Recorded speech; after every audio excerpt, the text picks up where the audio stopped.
Hello friends, आज हम सीखेंगे सी प्रोग्रामिंग लैंग्वेज। इसमें हम लोग सीखेंगे कि सी प्रोग्रामिंग लैंग्वेज क्या है और कैसे वर्क करता है और ये कैसे इसे सीखा जा सके और इनकी बेसिक्स क्या है। तो चलिए बिना समय गंवाए आज हम लोग स्टार्ट करते हैं C programming language. C programming language start करने से पहले ये छोटी सी एक बेसिक नॉलेज है जो यहाँ हमने लिखा है कि C programming language is a very useful and effective program language use to write a program very easily.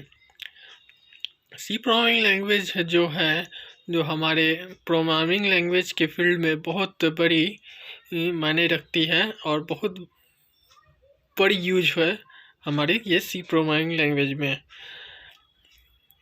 It's provide different concept to write a very big programming using less effort। ये हमें provide करता है यानी देता है कि किस तरह से बिग प्रोग्रामिंग को यूज़ किया जाता है बहुत ही कम ताकतों में। अब कहता है कि basic combination programming language use to write a program in structured organize concept BCPL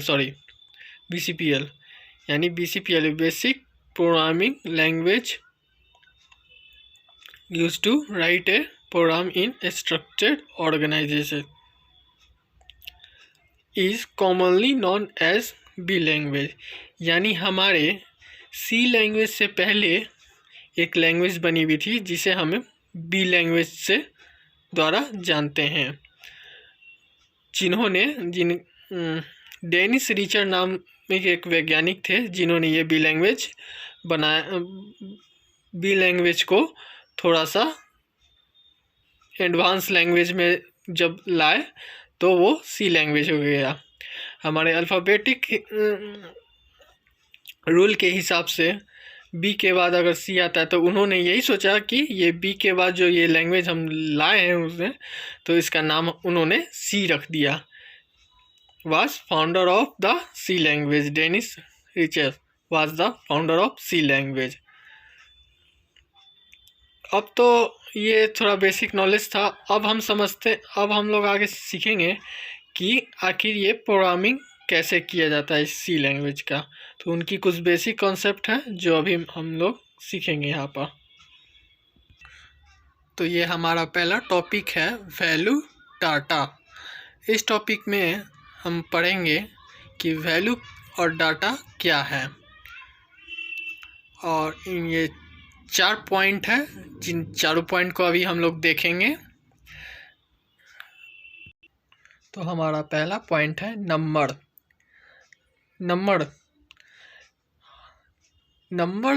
में हम ये है कि नंबर को 2 भागों में बांटा गया है, पहला इंटीजर और दूसरा फ्लोट। इंटीजर में हमें क्या है कि जस्ट लाइक समझेंगे कि यानी कि हम जानते हैं कि मान लीजिए हमें किसी भी यानी कि नॉर्मल कॉमनली समझिए कि यानी कि हम लोग को घर में अगर चाय बनाना है तो चाय बनाने के लिए हमें जो चीज़ की ज़रूरत पड़ती है तो वो चीज़ पहले हम लोग इकट्ठा करते हैं तभी तो बनाते हैं। चाय बनाने में जिस तरह की स्टेप्स होती है जैसे कि हमें गैस ऑन करना पड़ता है, फिर सस्पेन चढ़ाना पड़ता है और उसके बाद उसमें दूध डालना पड़ता है, चीनी डालना पड़ता है, चाय पत्ती डालना पड़ता है, तभी तो बनती है वो चीज़ें। हम एक जगह कलेक्ट करते हैं तभी तो बना पाते हैं। ऐसा थोड़ी है कि कहीं से चाय चढ़ा दिए, सस्पेन चढ़ा दिए, हो गया बन जाएगा। तो सारी चीज़ इकट्ठा करते हैं तभी बनाते हैं। तो उसी तरह से किसी भी सी लैंग्वेज में प्रोग्रामिंग लिखने से पहले वो उनकी ये बेसिक्स समान है, जस्ट लाइक ए समान।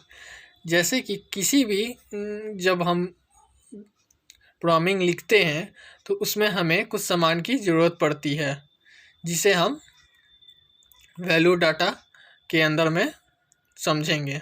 वो 4 पॉइंट में हम लोग समझेंगे। तो इसमें पहला पॉइंट है नंबर ये इंटीजर वैल्यू है। इंटीजर और फ्लोट में दोनों को बांटा गया है नंबर को। तो इंटीजर में हमें ये बता रहा गया है कि 0 से लेके 9 तक जितनी भी इंटीजर वैल्यू है 0 से 9 के बीच में, वो हम उसे इंटीजर वैल्यू के में डालते हैं। और फ्लोट वैल्यू हमें ये बताता है कि किसी भी डेसिमल नंबर को हम, यानी कि 43.0 है, 1.0 है, 2.5 है, 6 है, इसे हम फ्लोट वैल्यू में डालते हैं। अब ये इंटीजर और फ्लोट क्या है हम आगे समझेंगे। तो आज ये हम जान रहे हैं कि ये इंटीजर नंबर है और नंबर में इंटीजर में ये दो चीज़ों को रखा गया है। ये हम लोग का जस्ट लाइक के समान है। हमारा दूसरा पॉइंट है character. Any single number, alphabet and symbol with in single quote. Like example, P single quote से घेरा हुआ है, 3 सिंगल कोट से घेरा हुआ है, मल्टीप्लाई सिंगल कोट से घेरा हुआ है, और ये सिंगल कोट से ब्लैंक स्पेस है। यानी कि कैरेक्टर वैल्यू में हम कोई भी सिंगल नंबर हो, अल्फ़ाबेट हो या कोई भी सिंबल हो, वो अगर हम सिंगल कोट के अंदर उसे लिख दिए तो वो उसे हम कैरेक्टर कहेंगे, वो कैरेक्टर वैल्यू होगा। इसकी पहचान है कैरेक्टर वैल्यू। जस्ट लाइक यहाँ एग्जांपल हमने दिया है, P लिख दिया, P को सिंगल इन्वर्टेड कॉमा में डाल दिए तो ये एक कैरेक्टर वैल्यू बन गया। और सही ये 3 है सिंगल कोट वैल्यू में हम लोग डाल दिए तो ये कैरेक्टर वैल्यू हो गया। ये मल्टीप्लिकेशन का साइन है, इसे हम सिंबल है सिंगल कोट के अंदर डाल दिए तो ये कैरेक्टर हो गया। और ये जो ब्लैंक स्पेस है, इसमें भी अगर हम सिंगल कोट डाल दिए तो ये ब्लैंक स्पेस इसके अंदर खाली है, ये सिंगल कोट के अंदर इतना आ गया, ये भी कैरेक्टर ही कहलाएगा। तो आगे हम चलेंगे तो इस कैरेक्टर का क्या यूज है, नंबर का क्या यूज है, इंटीजर का क्या यूज है, फ्लोट का क्या यूज है, सभी हम आगे जैसे जैसे पढ़ेंगे ये समझाएंगे। ये एक समझिए कि ये सामान है, छोटी छोटी सामान है, इकट्ठा अभी हम कर रहे हैं, तो इसमें ज़्यादा दिमाग लगाने की ज़रूरत नहीं है। हाँ, इसे नॉलेज बस समझ के रखना है कि नंबर क्या है, कैरेक्टर क्या है, और कैरेक्टर वैल्यू के अंदर किसी भी नंबर, अल्फ़ाबेट, साइन, सिंबल या कुछ भी अगर सिंगल कोट के अंदर घेर देते हैं तो उसे हम कैरेक्टर वैल्यू कहते हैं, कैरेक्टर वो वैल्यू कहलाता है। आगे समझेंगे कि कैरेक्टर क्या है, कैरेक्टर वैल्यू क्या है। तीसरा है हमारा स्ट्रिंग वैल्यू।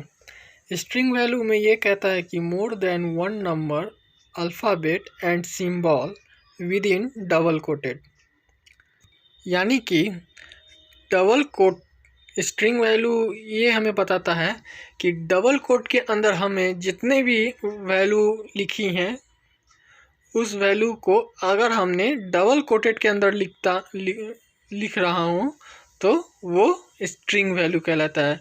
जस्ट लाइक यानी कि कैरेक्टर वैल्यू, किसी भी सिंगल नंबर हो या सिंगल अल्फ़ाबेट हो, सिंगल सिंबल हो, तो उसे हम सिंगल कोट वैल्यू में डालते हैं। ये अगर एक से ज़्यादा अगर वैल्यू हमें लिखना है, यानी कि जस्ट लाइक समझे कि यहाँ स्ट्रिंग वैल्यू में हम लोगों ने एग्जांपल दिया है कि A9, तो ये तो ज़्यादा हो गया, एक से ज़्यादा हो गया, यहाँ एक अल्फ़ाबेट से तो ज़्यादा हो गया और नंबर भी ये हो गया ज़्यादा।